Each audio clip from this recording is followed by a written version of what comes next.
Olá pessoal, sejam todos bem-vindos à nossa segunda aula da disciplina Cálculo Numérico. Nesta aula nós faremos aqui uma introdução ao cálculo numérico.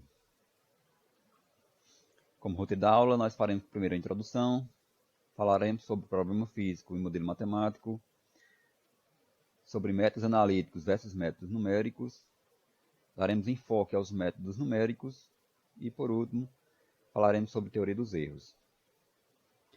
Primeiro, o que é cálculo numérico? Cálculo numérico é um conjunto de métodos numéricos que são usados para determinar a solução de um problema matemático de forma aproximada. Em geral, esses métodos numéricos são usados em problemas que não podem ser solucionados pelos métodos analíticos tradicionais. Dado um problema físico, consideramos três etapas importantes para dar a solução desse problema físico. Primeiro, é a modelagem, que é o processo da obtenção de um modelo matemático que represente a situação física, a situação real. Depois vem a resolução, que é o processo da obtenção da solução do modelo matemático, que foi adquirido através da modelagem. E, por último, a análise da solução, né, que é um estudo criterioso da solução encontrada no modelo matemático, e que vai dar a resposta ao seu problema físico. Em resumo, nós temos esse quadro. Primeiro temos o problema físico, o processo de modelagem nos dá o modelo matemático, e a resolução do modelo matemático vai nos dar a solução. Esta solução, feita uma análise dela, vai nos dar a solução do problema físico, que vai dar justamente a resposta do seu problema físico. Vamos considerar, por exemplo, o seguinte problema. Suponha que um corpo de massa m cai de uma certa altura h, no tempo inicial t igual a zero, com velocidade inicial v0. Suponhamos que não existe resistência do ar. Então, determinar a posição do corpo em qualquer instante de tempo t. Então, nós temos aqui um problema físico, certo? E nós queremos saber os três passos: a modelagem, a resolução e depois fazer uma análise desse problema. Primeiro, a modelagem. Vamos denotar por U de t a função que define a posição do corpo em cada instante de tempo t. Então, isso aqui, U de t vai ser a função que nós queremos encontrar. Se U de t é a posição, então a derivada, o λ de t, representa a velocidade. E a aceleração é justamente a derivada segunda, em relação à variável t. Seja g a aceleração da força da gravidade. Então, como não existe nenhuma força que perturbe a queda do corpo, então a força resultante que atua nesse sistema é apenas a força-peso, que é dada por massa vezes a aceleração da gravidade. Se nós usarmos a segunda lei de Newton, que diz que as forças resultantes, né, é igual a massa vezes a aceleração, então nós temos esta fórmula aqui. Se nós cancelarmos o m, nós temos aqui que o duas linhas é igual a g. Nós temos aqui uma equação diferencial de segunda ordem. E, bom, considerando as condições iniciais, né, quando t for igual a zero, nós temos a altura h, que é justamente u de zero. Para t igual a zero, você tem u de zero, que é h. E a velocidade inicial é o v0, que é justamente quando a derivada é zero. Então, nós temos as condições iniciais, u de zero igual a h e u' de zero igual a v0. Aqui representa a altura e aqui representa a velocidade.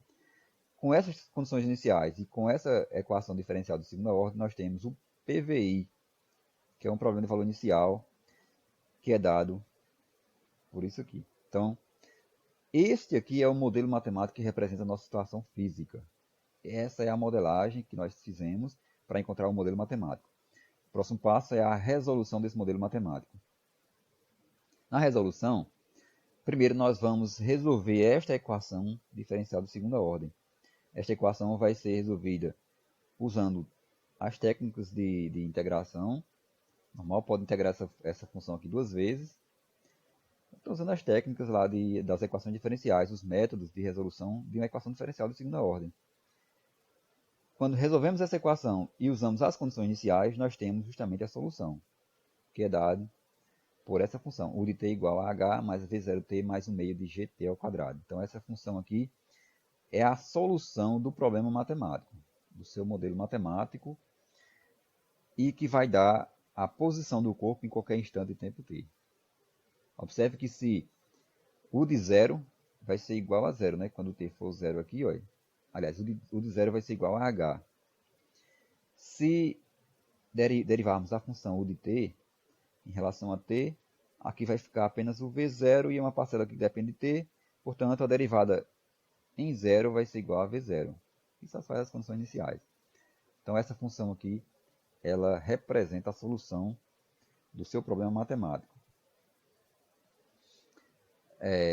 Nós encontramos essa solução aqui através de métodos analíticos, mas também poderíamos encontrar através de métodos numéricos, desde que a altura e a velocidade fossem dadas, né? Bom, e a análise, né? A partir da solução encontrada, nós podemos fazer uma análise da solução e ver diversos problemas relacionados ao problema original. Por exemplo, se o corpo cai de uma altura de 10 metros e a velocidade inicial nula, qual o tempo gasto na queda? Se o corpo cai com velocidade inicial nula e demora 3 segundos para atingir o solo, qual é a altura da queda? Então nós podemos fazer diversas análises aqui do seu problema e nós temos a solução, né, para cada tipo de análise que é feita aqui.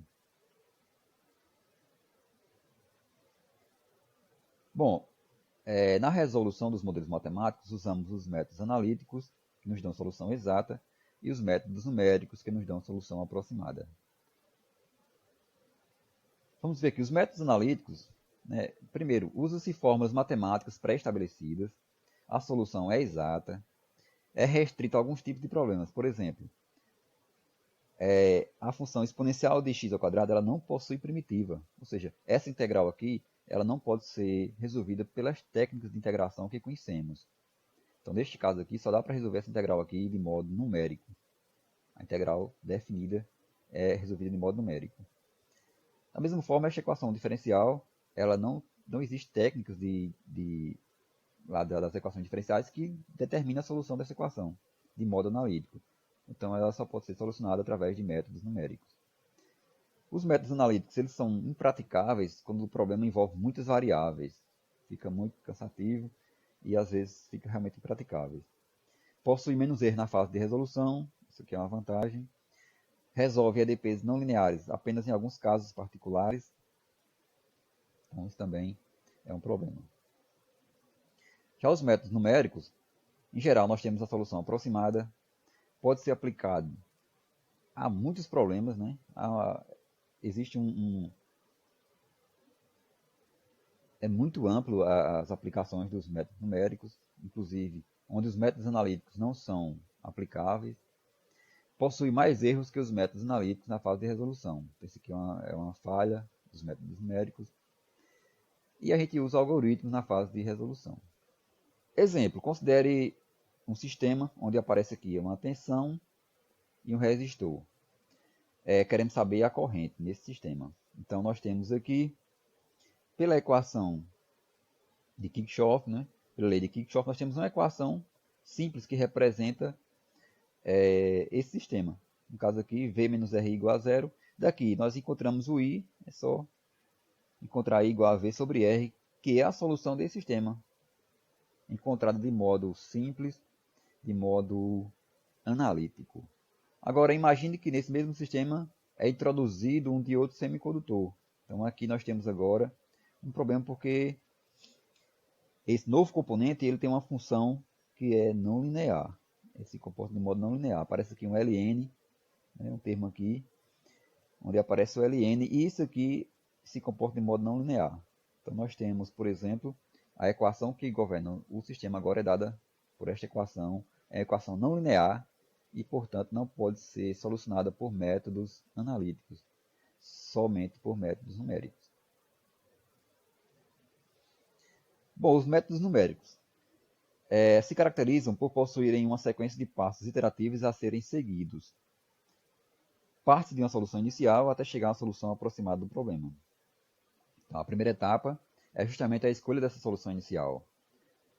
E essa solução inicial ela deve ser escolhida de modo que ela seja a mais próxima possível, né, da solução exata. A segunda etapa é o refinamento da solução. E o refinamento é feito através de iterações. E essas iterações devem obedecer o teste de parada e uma tolerância desejada. Então, em resumo, nos métodos numéricos, primeiro, determina-se o intervalo que contém a raiz, é dada uma solução inicial, né, dentro desse intervalo, e é feito o refinamento da solução, dessa raiz, até chegar na solução mais próxima possível da solução exata. Os pontos importantes, a escolha do método, tem que saber escolher o método mais adequado, né, que se adequa ao seu problema, observar as vantagens e limitações que cada método oferece e procurar aquele que dará o resultado mais rápido e mais preciso. Também deve-se ter conhecimento do método escolhido. Aí devemos saber implantar o algoritmo no computador, saber usar o teste de parada e a tolerância desejada e saber analisar a solução obtida. Aí tem a teoria dos erros. Existem diversos passos a serem seguidos, né, para a obtenção de uma solução numérica. E em cada passo pode acontecer erros que vão se acumulando até o final do processo. Esse acúmulo de erros ele pode influenciar bastante no resultado final da sua solução. Então, basicamente, os erros acontecem em duas fases, na fase da modelagem e na fase da resolução. Na fase da modelagem, acontece porque nós estamos aproximando uma situação física por um modelo matemático. E nessa aproximação é feita simplificações do mundo real até chegar num mundo matemático, né? Num modelo abstrato. E aí essas simplificações podem acontecer não tão perfeita ou de modo que se tenha erros aí que vai se acumulando também, né, no processo de modelagem. Nem sempre é possível encontrar um modelo, né, que represente fielmente o problema físico. E também a questão de desconsiderar algumas variáveis do seu problema físico no modelo matemático. Quando não considera uma variável ou outra, então você já vai ter um modelo matemático que não representa fielmente a sua situação real. Vamos considerar, por exemplo, o problema de determinar a altura de um edifício e que para isso dispõe apenas de uma bolinha de metal e um cronômetro. Então, para este problema, o que acontece? Vamos usar aqui essa equação, é aquela mesma equação que nós já vimos no início da aula, é a equação do movimento do corpo, né, sujeito à aceleração constante, e o que a pessoa vai subir, né, ao topo do edifício, solta a bolinha do ponto mais alto do edifício e vai medir o tempo que a bolinha vai gastar até tocar o solo. A partir daí você tem os dados que dá para encontrar, por exemplo, a altura, né, do edifício. Então, vamos supor que o tempo medido foi de 3 segundos. A altura inicial, vamos colocar que seja 0, e a velocidade inicial como sendo 0. A aceleração, vamos colocar 10 metros por segundo ao quadrado. Substituindo esses valores na equação do movimento, nós temos S igual a 44,1 metro. Aí ela pergunta, esse resultado é confiável? Então, provavelmente não, por quê? Porque no modelo matemático foram desconsideradas outras forças, né? Nós podemos considerar outras variáveis no problema. Por exemplo, a resistência do ar, a velocidade do vento e etc. Né? Outro fator também é a questão da precisão da leitura do cronômetro. Por exemplo, nós supomos que aqui foi 3 segundos. Imagine que o tempo tenha sido 3,5 segundos, que é bem próximo de 3 segundos. Né? Então, se o tempo for 3,5, substituindo os mesmos valores aqui, com 3,5, nós vamos encontrar 60 metros. Observe a diferença de 44,1 para 60 metros. Então, a diferença aqui foi de 36%. Uma diferença muito alta. Né? A variação aqui foi muito alta da altura, quando a variação do tempo é bem pequena, de meio segundo. Bom, os erros na fase da resolução. Existem vários tipos de erros na fase de resolução de um modelo matemático. Os instrumentos que realizam cálculos aproximados limitam a quantidade de algarismos nos resultados, implicando em erros que devem ser conhecidos a fim de se ter precisão. Por exemplo, nos computadores e calculadoras, os dados de entrada são expressos na base 10, e neles são convertidos para a base binária, onde são efetuados os cálculos, e depois eles convertem novamente para a base 10 e transmitem o resultado ao usuário. Então essas conversões, todas elas são fonte de erros. Se caracterizam por dois tipos, os erros de truncamento e os erros de arredondamento. Os erros de truncamento surgem quando substituímos um processo infinito, somas ou integrais, por ou infinitesimal, que é a diferenciação, por outro processo finito. Os erros de arredondamento surgem das operações aritméticas básicas, que nem sempre podem ser feitas com precisão devido às representações decimais infinitas dos números que devem ser arredondados.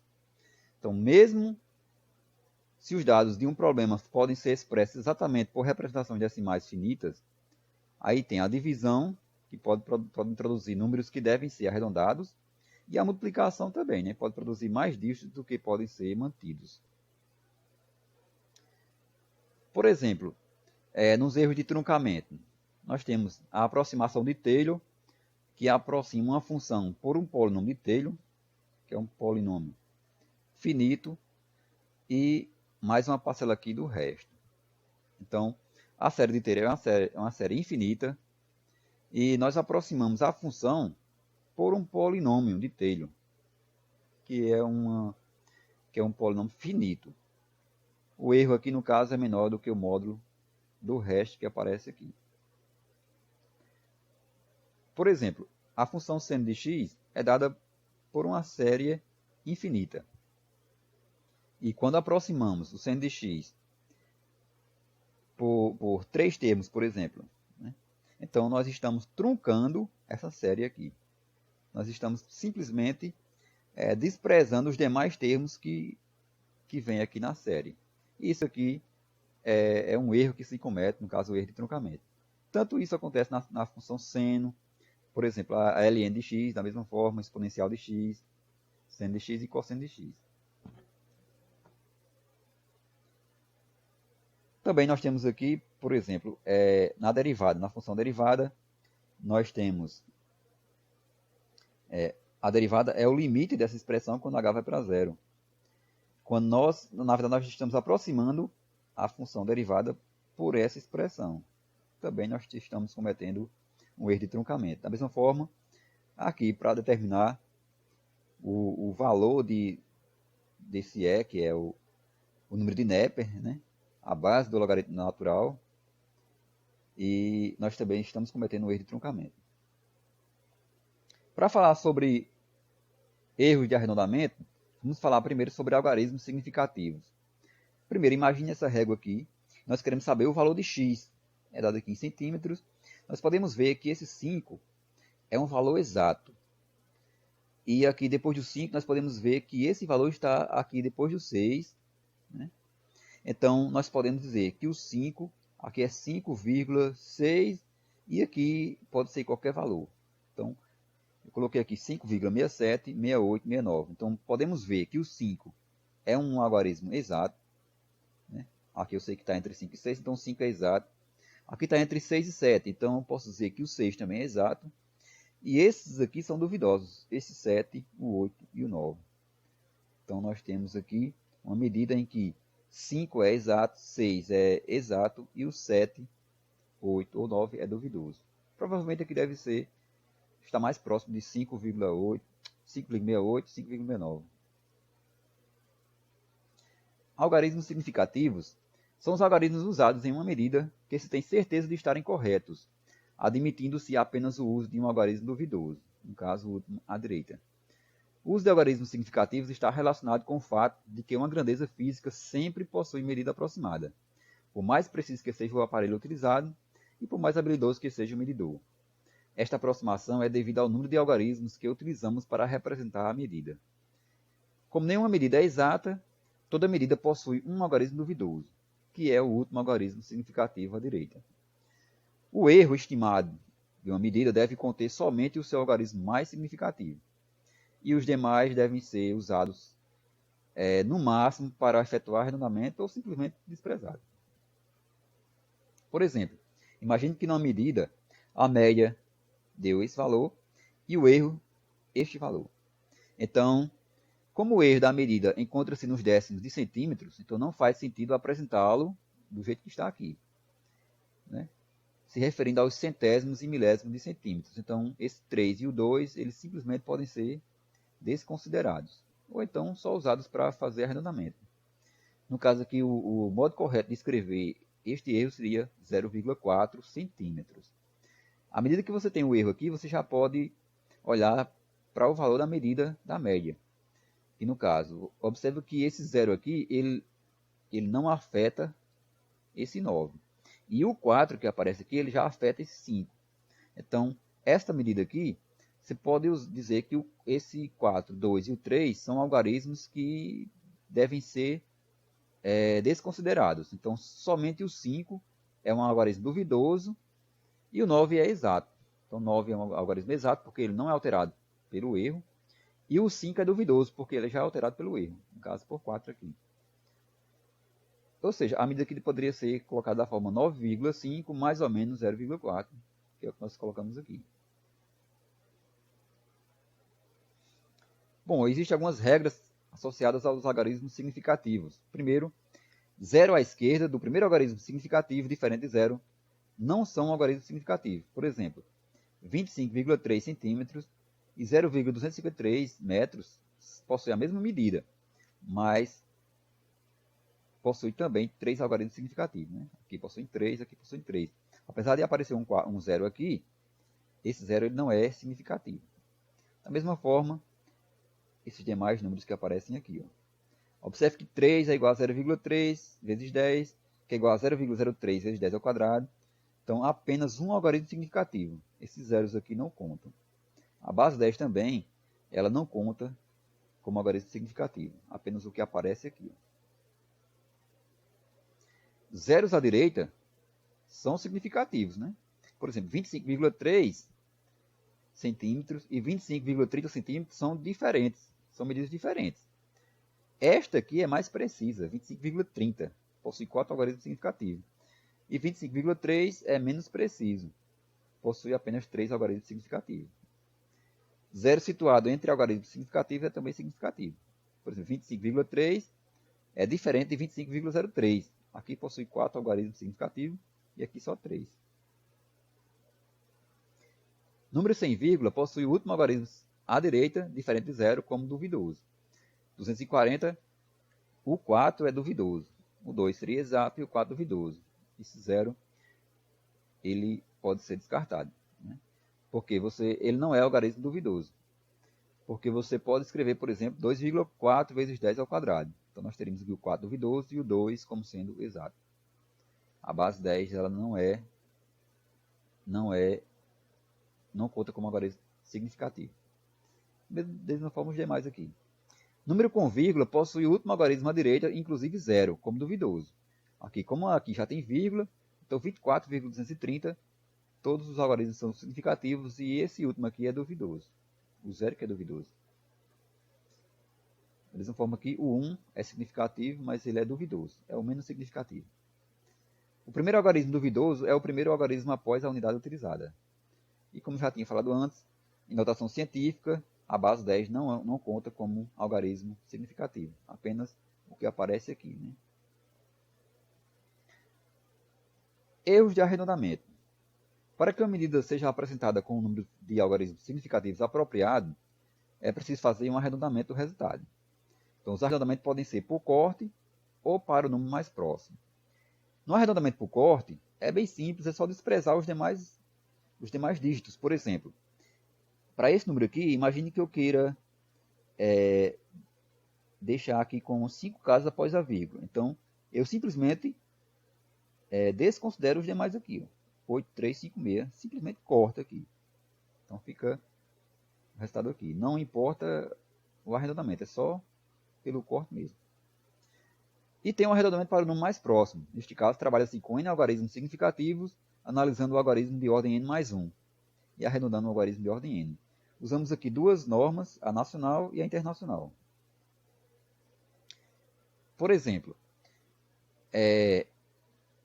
se o último algarismo de um número ele deve ser mantido caso o algarismo descartado seja inferior a 5. Por exemplo, aqui, eu quero deixar com 3 casas decimais. Então, eu olho para aqui para o 4 é menor que 5, eu desconsidero o 4 e eu vou deixar o 2 do jeito que está, porque esse 4 é menor que 5. Se for maior que 5, que é o caso aqui, ó, no caso de 6, eu vou descartar o 6 e vou colocar uma unidade aqui no 2. Então, ficaria a mesma coisa, 103 aqui. Ó. Agora, se o algarismo descartado for igual a 5, aí tem alguns casos. Se for igual a 5, como aqui, ó, eu quero descartar a partir do 5. Então, se o algarismo último aqui for o 5, E depois do 5 existir algum número, como aqui, existe um 3 aqui, ó. Então, eu vou acrescentar uma unidade aqui, um 2. Por exemplo, eu descarto aqui, mas eu coloco uma unidade aqui. Agora, se após o 5 não houver nenhum número, ou só tiver 0, você só acrescenta unidade se esse número aqui for ímpar. Por exemplo, aqui no caso, depois do 5, não tem mais números. Aliás, só tem zeros aqui, como aqui não tem mais números. Então, eu quero descartar esse 5, eu deixo o 2 porque ele é par. No caso aqui, eu vou descartar o 5, aqui eu tenho que colocar um número aqui. Por exemplo, como 3 é ímpar, eu vou acrescentar um número aqui, vai ficar 4,4. Mesma forma aqui. E aqui, dado um valor arredondado e o valor exato, né, da medida, aí temos o erro absoluto, que é a diferença entre os dois, em módulo, e o erro relativo é justamente o erro absoluto dividido pelo módulo de um deles, tanto do aproximado como do arredondado. Temos aqui o x e o x arredondado, ó, deixamos aqui até essa casa aqui, aliás, esse aqui, ó. Aqui no caso foi descartado o 7 e o 6, como aqui é maior que 5, esse 3 virou 4. Então aqui está arredondado. O erro absoluto é justamente esse valor e o relativo é dado por esse valor.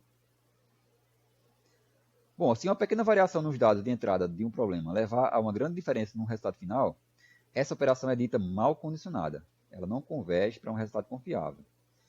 E, no caso, há uma grande propagação de erros nessa operação. Se for o contrário, se uma pequena variação nos dados de entrada levar a uma pequena diferença no resultado final, essa operação é bem condicionada. Nesse caso, diz que converge para o resultado esperado. Aqui tem alguma influência dos dados, né? No decorrer da história.